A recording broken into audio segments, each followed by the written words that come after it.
اعوذ باللہ من الشیطان الرجیم بسم اللہ الرحمن الرحیم السلام علیکم ورحمۃ اللہ وبرکاتہ۔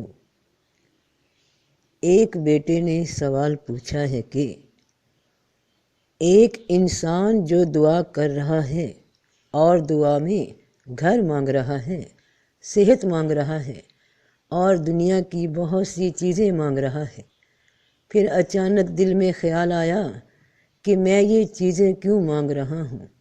میں اللہ سے اس کی محبت اور اس کے رسول صلی اللہ علیہ وآلہ وسلم کی محبت کیوں نہیں مانگ رہا؟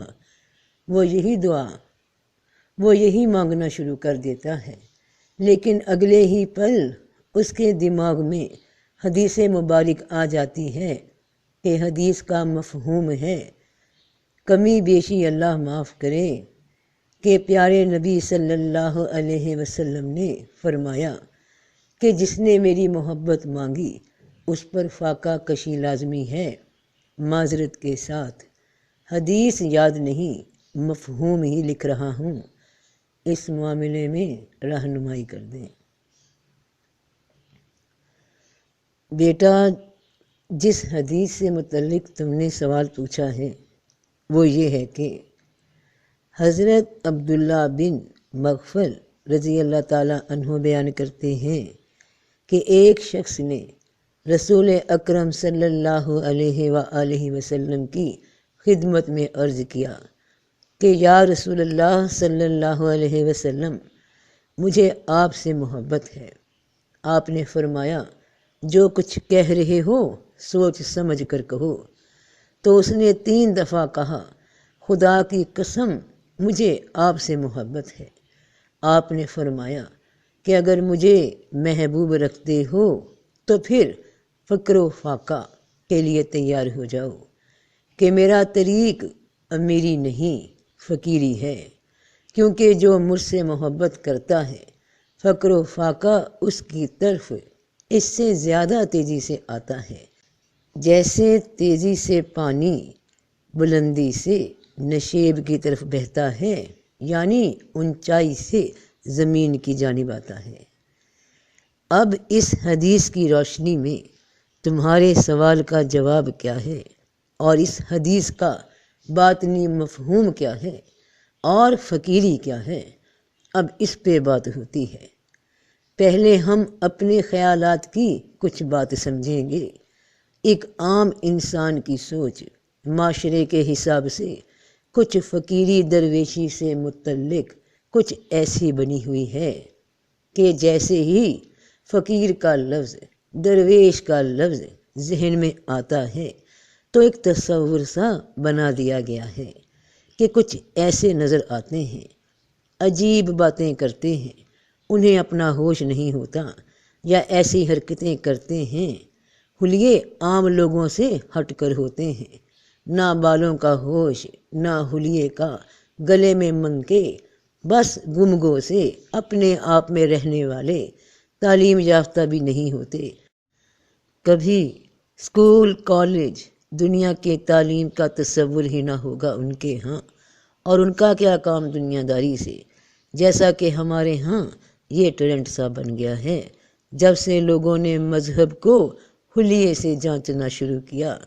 اور اس کا فائدہ بہت سے ایسے دنیا دار فقیروں نے اٹھایا کہ کچھ اس ٹائپ کے حلیے بنائے اور لوگوں کو متوجہ کیا، کچھ ایسی حرکتیں کر کے دکھائیں کہ گویا کوئی کرامتیں ہیں، حالانکہ تماشے سے زیادہ کوئی شے نہیں، اور لوگ ان کو بابا بابی سمجھ کر ان پہ نذرانے لوٹانے لگے، اور بابا جی دعا کر دیں، بابا جی کی تو نکل آئی لاٹری کہ چلو مذہب کے نام پہ کاروبار یا روزگار مل گیا، روٹی ہانڈی کا سلسلہ بن گیا، اور لوگ جو بیچارے عام عوام اپنے مسئلے مسائل ان سے حل کروانے پہنچ جاتے ہیں۔ یہ تو ہوئی دنیا کی بات۔ اگر فقیری اس کو سمجھا جاتا ہے تو یہ وہ فقیری نہیں۔ تو اب آئیے حدیث کی جانب کہ فقیری کی حقیقت کیا ہے۔ اس کے لیے قرآن کی کچھ آیات دیکھیں گے تاکہ بات واضح ہو سکے۔ حضرت داؤد علیہ السلام بنی اسرائیل کے ایک طاقتور بادشاہ اور نبی تھے۔ طالوت کی طرف سے جالوت سے لڑے، آپ نے جالوت کو قتل کر دیا اور اللہ نے آپ کو بادشاہی اور نبوت عطا کی۔ داؤد علیہ السلام نے باوجود یہ کہ ایک عظیم سلطنت کے بادشاہ تھے، مگر ساری عمر وہ اپنے ہاتھ کی دستکاری کی کمائی سے اپنے خورد و نوش کا سامان کرتے رہے۔ اللہ نے آپ کو یہ معجزہ عطا فرمایا تھا کہ آپ لوہے کو ہاتھ میں لیتے تو وہ موم کی طرح نرم ہو جایا کرتا تھا، اور آپ اس سے زرہیں بنایا کرتے تھے اور ان کو فروخت کر کے اس رقم کو اپنا ذریعہ معاش بناتے۔ اور اللہ تعالیٰ نے آپ کو یہ معجزہ بھی عطا کیا کہ جب اللہ کی حمد کرتے تو پرندے اور پہاڑ آپ کے ساتھ اللہ کا ذکر کرتے، یعنی ان کو پرندوں اور پہاڑوں کی بولیاں سکھائی گئیں۔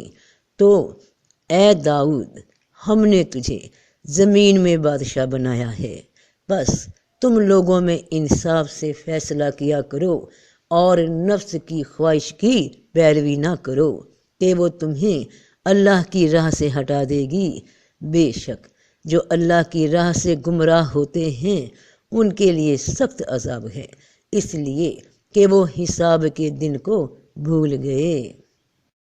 ذرا غور کیجئے کہ ہم تو نفس کی خواہش کو یہ سمجھتے ہیں کہ ذرا سی کوئی اچھی خوراک کی خواہش کر لی جائے، کوئی اچھے گھر کی خواہش کر لی جائے تو یہ نفس کی خواہش ہے اور یہ دین کے لیے ٹھیک نہیں، جبکہ اللہ تعالیٰ نے حضرت داؤد علیہ السلام کو بادشاہ بنایا، مگر ساتھ یہ کہا کہ نفس کی خواہش کی پیروی نہ کرنا، یعنی بادشاہت، امارت، پیسہ، محل، ان سب سے الگ نفس کوئی علیحدہ حقیقت ہے۔ نفس کی خواہش یعنی کہ وہ خواہش جو اللہ کے حکم کے خلاف جائے، اس پہ عمل نہ کرنا، لوگوں میں انصاف سے فیصلہ کرنا۔ وقت کے بادشاہ بنایا رب پاک نے، اور نصیحت کیا فرمائی کہ اللہ کی مخلوق کے ساتھ انصاف کرنا۔ اور داؤد علیہ السلام کی طرح اللہ تعالیٰ نے حضرت سلیمان علیہ السلام جو ان کے بیٹے تھے، ان کو بھی بہت سے معجزے عطا کر رکھے تھے۔ آپ جانوروں کی بولیاں سمجھ لیتے تھے، ہوا پر آپ کا قابو تھا، آپ کا تخت ہوا میں اڑا کرتا تھا، یعنی صبح اور شام مختلف سمتوں کو ایک ایک ماہ کا فاصلہ طے کر لیا کرتے تھے۔ سلیمان علیہ السلام کی سب سے بڑی خصوصیت یہ تھی کہ آپ کی حکومت صرف انسانوں پر ہی نہ تھی بلکہ جن بھی آپ کے تابع تھے۔ تو جب آپ چیونٹیوں کی وادی سے گزرے تو کیونکہ جانوروں کی بولیاں جانتے تھے، تو یہاں تک کہ جب چیونٹیوں کے میدان پر پہنچے، ایک چیونٹی نے کہا، اے چیونٹیوں، اپنے گھروں میں گھس جاؤ، تمہیں سلیمان اور اس کی فوجیں پیس نہ ڈالیں اور انہیں خبر بھی نہ ہو۔ اور کہا، اے میرے رب، مجھے توفیق دے کہ میں تیرے احسان کا شکر کروں جو تو نے مجھ پر اور میرے ماں باپ پر کیا، اور یہ کہ میں نیک کام کروں جو تو پسند کرے، اور مجھے اپنی رحمت سے اپنے نیک بندوں میں شامل کر لے۔ تو رب پاک نے اتنی بڑی سلطنت دے رکھی ہے کہ کوئی اور ہوتا تو غرور میں آ جاتا، مگر عاجزی یہ کہ اللہ کا شکر گزار بندہ بنے، جو کہ جانتے تھے کہ جو بھی عطا ہوتا ہے وہ رب کی جانب سے ہے۔ یہ اتنے بڑے معجزے کہ جنات، چرند، پرند، ہوا سب تابع، اور ابھی بھی دعا کیا ہے کہ مجھے نیک بندوں میں شامل کر میرے رب۔ اور دیکھیے کہ دعا کیا مانگ رہے ہیں، کہا، اے میرے رب، مجھے معاف کر اور مجھے ایسی حکومت عنایت فرما کہ کسی کو میرے بعد شایع نہ ہو، بے شک تو بہت بڑا عنایت کرنے والا ہے۔ اب یہاں ذرا غور کرنا کہ تم تو رب سے صرف ایک گھر مانگ رہے ہو، صحت مانگ رہے ہو، دنیا کا کچھ سامان مانگ رہے ہو۔ وہ تو نبی تھے، اللہ پاک کہتے ارے تم کیا حکومت مانگ رہے ہو، تم نے مجھ سے کیوں نہیں مانگا؟ تو ابھی آگے سنو، پھر اس کی تفصیل سامنے آ جائے گی، بس ساتھ ساتھ ان پوائنٹس کو نوٹ کرتے جاؤ، ابھی بڑے راز کی بات کھل جائے گی انشاءاللہ۔ تو بے شک ہم نے ان کو آزمایا ہے جیسا کہ ہم نے باغ والوں کو آزمایا تھا، جب انہوں نے قسم کھائی تھی کہ وہ ضرور صبح ہوتے ہی اس کا پھل توڑ لیں گے، اور انشاءاللہ بھی نہ کہا تھا، پھر تو اس پر رات ہی میں آپ کے رب کی طرف سے ایک جھونکا چل گیا، اس حال میں کہ وہ سوئے ہوئے تھے، اور پھر وہ کٹی ہوئی کھیتی کی طرح ہو گیا۔ پھر وہ صبح کو پکارنے لگے کہ اپنے کھیت پر سویرے چلو اگر تم نے پھل توڑنا ہے۔ پھر وہ آپس میں چپکے چپکے یہ کہتے ہوئے چلے کہ تمہارے باغ میں آج کوئی محتاج نہ آنے پائے، اور وہ سویرے ہی بڑے اہتمام سے پھل توڑنے کی قدرت کا خیال کر کے چل پڑے۔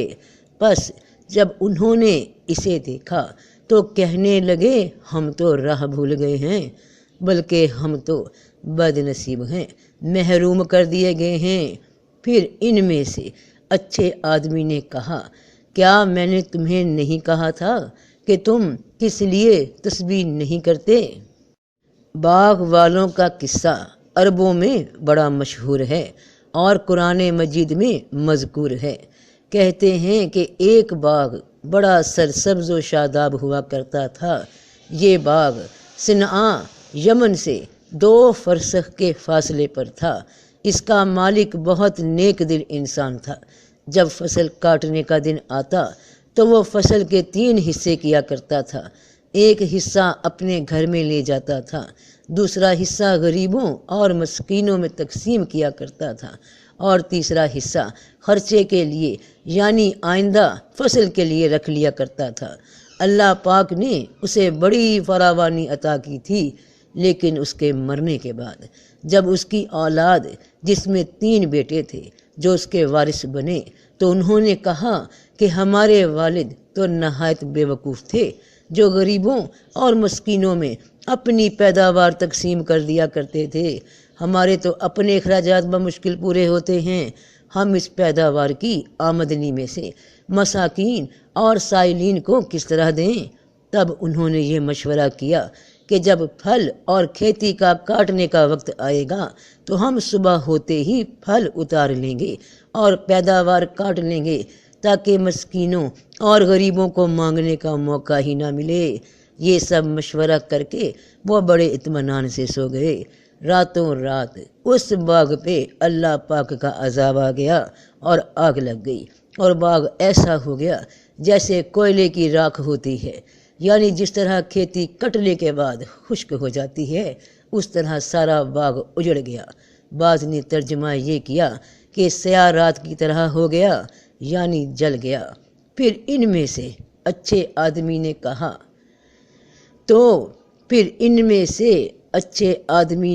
جب باغ کا یہ حال دیکھا تو اس نے کہا میں نے تمہیں نہیں کہا تھا کہ تم کس لیے تسبیح نہیں کرتے؟ یہ تسبیح کیا ہے؟ کیا وہ جو 100 یا 500 یا 1000 بار اللہ کا کوئی نام لیتے رہنا؟ نہیں، یہ تسبیح اللہ کا وہ قانون ہے جس کی پابندی ساری کائنات کر رہی ہے، یعنی اللہ نے جو حکم دیے اس پہ چل رہی ہے۔ تو انسان کو حکم ہے زکوٰۃ نکالنے کا اور صدقہ خیرات کرنے کا، اللہ کی اس مخلوق کی مدد کرنے کا جو محتاج ہے، جو ضرورت مند ہے۔ تو ان باغ والوں نے وہ کام چھوڑ دیا جو ان کا باپ نیکی کیا کرتا تھا، تو باغ کی نعمت سے ہی رب نے ان کو محروم کر دیا۔ اور اب رسول پاک صلی اللہ علیہ وآلہ وسلم کی بات کہ آپ 2 جہان کے والی، رحمت للعالمین، اللہ کی نعمتیں اس کی مخلوق میں بانٹنے والے، اللہ کے محبوب جن پہ وحی آ رہی ہے، کائنات کے سب سے عظیم انسان جن کو غیب کے خزانوں کی کنجیاں دے دی گئیں، وہ ہستی جب طائف پہنچی تو وہاں کیا سلوک ہوا؟ ان کی بات کو جھٹلایا گیا، انہیں تکلیف پہنچائی گئی، طائف کے اوباشوں اور آوارہ گردوں کو آپ کے پیچھے لگا دیا گیا۔ کوئی تالی بجاتا، کوئی سیٹی بجاتا، کوئی جملے کستا، کوئی ہلڑ بازی کرتا، اور اسی شور اور ادھم مچاتے ہوئے وہ رسول پاک صلی اللہ علیہ وآلہ وسلم کو گلیوں میں لے آئے۔ یہاں دونوں طرف لوگ صف بنائے پتھر ہاتھوں میں لیے کھڑے تھے۔ جب آپ کا گزر وہاں سے ہوا تو انہوں نے آپ صلی اللہ علیہ وسلم کو پتھر مارنا شروع کیے۔ سر مبارک سے لے کر پاؤں مبارک تک، نالین مبارک تک سب لہو لہان ہو گئے۔ پنڈلیوں اور گھٹنوں پر گہرے زخم آئے، بدن مبارک سے خون بہتا ہوا قدموں تک پہنچا، قدموں سے رستا ہوا نالین مبارک تک پہنچ گیا، اور نالین اور قدم آپس میں خون کی وجہ سے چمٹ گئے۔ اللہ کے محبوب کائنات کے بادشاہ ہیں نا، تو رب نے فرشتے کو بھیجا پہاڑوں کے کہ ان لوگوں کو جنہوں نے آپ کو اس حد تک تکلیف پہنچائی، حکم دیجئے کہ ابھی یہ دو پہاڑ جن کے درمیان طائف ہے تو ان کو ملا دوں تاکہ طائف پس کے رہ جائے، سب لوگ مر جائیں، ہلاک ہو جائیں۔ تو کیا جواب دیا گیا کہ اگر یہ بد نصیب ایمان نہیں لائے تو کیا ہوا؟ میں ان کی آنے والی نسل سے ہرگز نا امید نہیں ہوں۔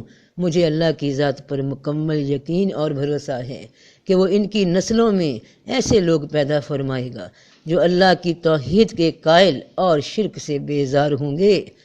یہ ہوتی ہے فقیری بیٹا، یہ ہوتی ہے فقیری کہ بادشاہ ہونے کے باوجود، طاقت ہونے کے باوجود نفس میں عاجزی، فقیری عاجزی کا نام ہے۔ یعنی فقیری عاجزی کا نام ہے، بے نیازی کا نام ہے۔ تمہارا رب بے نیاز ہے، سب کچھ عطا کرتا ہے، مالک ہے، خالق ہے، اس کے قبضے میں زندگی، موت، رزق سب ہے، پھر بھی اپنے نہ ماننے والوں کو بھی عطا کرتا ہے۔ یہ ہے فقیری، یہ ہے فقیری کہ اختیار ہوتے ہوئے بھی اس کا استعمال نہ کرنا۔ بیٹا یہ ہے فقیری۔ تو رسول پاک صلی اللہ علیہ وآلہ وسلم نے اس شخص سے کہا کہ اگر مجھے محبوب رکھتے ہو تو پھر فقر و فاقہ کے لیے تیار ہو جاؤ، کیونکہ جو مجھ سے محبت کرتا ہے فقر و فاقہ اس کی طرف اس سے زیادہ تیزی سے آتا ہے جیسے تیزی سے پانی بلندی سے نشیب کی طرف بہتا ہے۔ اگر محبت ہے اللہ سے، اس کے رسول سے، تو تمہاری طبیعت میں صبر آ جائے گا، عاجزی آ جائے گی، سب کچھ عنایت ہونے کے باوجود بے نیاز ہو جاؤ گے۔ کہتے ہیں نا کہ آدمی اپنی کمپنی سے پہچانا جاتا ہے، اپنے دوستوں سے پہچانا جاتا ہے، تو جو اللہ کے دوست ہیں، جو رسول کے دوست ہیں، جو ان سے قرب رکھتے ہیں، تو پھر دوستوں والے ہی کام ہوتے ہیں۔ یہ سب پھر سہنا ہوتا ہے، صبر اپنانا ہوتا ہے، شکر اپنانا ہوتا ہے، کوئی بھی صورتحال آئے اسے رب کی جانب سے قبول کرنا ہوتا ہے، اس پہ راضی رہنا ہوتا ہے۔ اور یاد رکھو بیٹا کہ پیسہ، دولت، آسودگی اپنے رب سے طلب کرنا کوئی برائی نہیں۔ اگر تم اللہ کی دی نعمت میں اس کی مخلوق کا اتنا حصہ رکھو گے، مسکینوں کا خیال رکھو گے، جہاں کسی ضرورت مند کو دیکھو گے اور تمہارے رب نے اتنی گنجائش دی ہوگی تو اس کی مدد کرنا۔ اگر کسی کو بھوکا دیکھو گے اور تمہاری جیب میں اتنا پیسہ ہو کہ اس کی مدد کر سکو تو اسے کھلانا۔ تو رب شکر کرنے والے کو اور بھی عطا کرتا ہے۔ اس نے اپنے نبیوں کی مثالیں قرآن میں بتائیں کہ بادشاہت بھی مانگی، مگر وہ لوگ اللہ کی مخلوق کا بھی خیال رکھتے تھے، اللہ کے حکموں کو مانتے تھے، وہ کبھی اپنے معجزوں پہ، اللہ کی عطا کی ہوئی نعمتوں پہ مغرور نہ ہوئے۔ پیسہ ہونا یا ضرورت کے لیے پیسے رب سے نہیں مانگنا تو کس سے مانگنا ہے؟ بس اس تسبیح کا خیال رکھنا، یعنی اس کا وہ قانون یاد رکھنا، اس کی راہ میں پیسہ خرچ کرنا، اللہ تمہیں رنگ لگا دے گا، اور اس کے شکر گزار رہنا، اور ایسے غریب بننے سے اللہ کی پناہ مانگنا جو دل میں کسی امیر کو دیکھ کر بغض رکھتے ہیں، ان سے نفرت صرف اس لیے کرتے ہیں کہ اللہ نے ان کو اتنا مال کیوں دے رکھا ہے، اور موقع ملنے پر یہ کسی کا گلا کاٹنے سے بھی گریز نہ کریں۔ اس طرح کے فقر و فاقہ کو غریبی، اس طرح کے فقر و فاقہ کو فقیری نہیں کہا جاتا۔ اس طرح کی غریبی سے اللہ کی پناہ مانگنا جو اللہ کا ناشکرا ہو، اللہ کی تقسیم کا انکاری ہو۔ رب خود کہتا ہے کہ جو میرے نیک بندے ہیں وہ میری زمین کے وارث ہیں۔ رب نے یہ کب کہا کہ مجھ سے صرف مجھے مانگو؟ وہ تو کہتا ہے کہ جو تمہاری ضرورتیں ہیں وہ تم پوری کرو۔ بس جب نماز ادا ہو چکے تو زمین میں چلو پھرو اور اللہ کا فضل تلاش کرو، اور اللہ کو بہت یاد کرو تاکہ تم فلاح پاؤ، تاکہ تم کامیاب ہو۔ کمانے نکلے ہو تو اللہ کی یاد کر کے بسم اللہ کرو، اور یاد رکھنا کہ اللہ سے اللہ اور رسول کا قرب مانگنا کیا ہے کہ جس نے رسول کی اطاعت کی بے شک اس نے اللہ کی اطاعت کی۔ اللہ کے ان حکموں کی اطاعت کرنا جو تمہیں اللہ کے رسول کے ذریعے قرآن سے پہنچے، تو یہی محبت ہے اللہ کی اور رسول پاک صلی اللہ علیہ وآلہ وسلم کی۔ محبت صرف زبانی کہنے کا نام نہیں بلکہ عمل کا نام ہے۔ رب نے کب کہا کہ صرف مجھ سے میری اور رسول کی محبت مانگ لو، اور جو حقوق العباد تم پہ واجب ہیں ان کو بھول جانا۔ گھر بنانے کی ضرورت ہی نہیں، بیوی بچوں کو، بوڑھے ماں باپ کو گلی میں بٹھا دینا۔ بھوک لگے گی تو من و سلوہ تو نہیں اترنا، جا کر روزگار اختیار کرنا پڑے گا۔ تو جب لوگوں کی ذمہ داری تم پر ہے ان کی کفالت کرنا، تو بجائے کہ میں نے تو اللہ سے مانگ لیا اسے اور اس کی محبت کو، بس اب میں بیٹھا ہوں تو مجھے اب بھوک بھی نہیں لگنی کہ میں اب سپر مین بن گیا۔ تو اللہ اپنے رسول کو کہہ رہے ہیں کہ اور ہم نے ان کے ایسے بدن بھی نہیں بنائے تھے کہ وہ کھانا نہ کھائیں اور نہ وہ ہمیشہ رہنے والے تھے۔ کافر کہتے تھے رسول پاک صلی اللہ علیہ وآلہ وسلم کو کہ کیسے نبی ہیں، کیسے رسول ہیں، کھانا کھاتے ہیں، گلیوں میں گھومتے ہیں۔ تو رسول پاک کہہ سکتے تھے اللہ پاک کو کہ آپ کی محبت کافی ہے اور ان سے زیادہ کون اللہ سے محبت کرنے والا؟ تو کہہ دیتے میرے اللہ میں تیرا رسول ہوں، کم از کم مجھے ایسی پاور عطا کر دے کہ مجھے بھوک ہی نہ لگے۔ مگر جواب کیا دیا گیا کہ کافروں سے کہہ دیجئے کہ انسان ہی رسول بنا کر بھیجے گئے اور ان سب کو بھوک لگتی ہے، ایسے ہی بدن ہیں سب کے جیسے تمام انسانوں کے۔ جس کو زمین کی خلافت دینے کا وعدہ کیا رب نے وہ اس کے نیک لوگ ہیں، جنہیں زمین کا بادشاہ بنانے کا اعلان کیا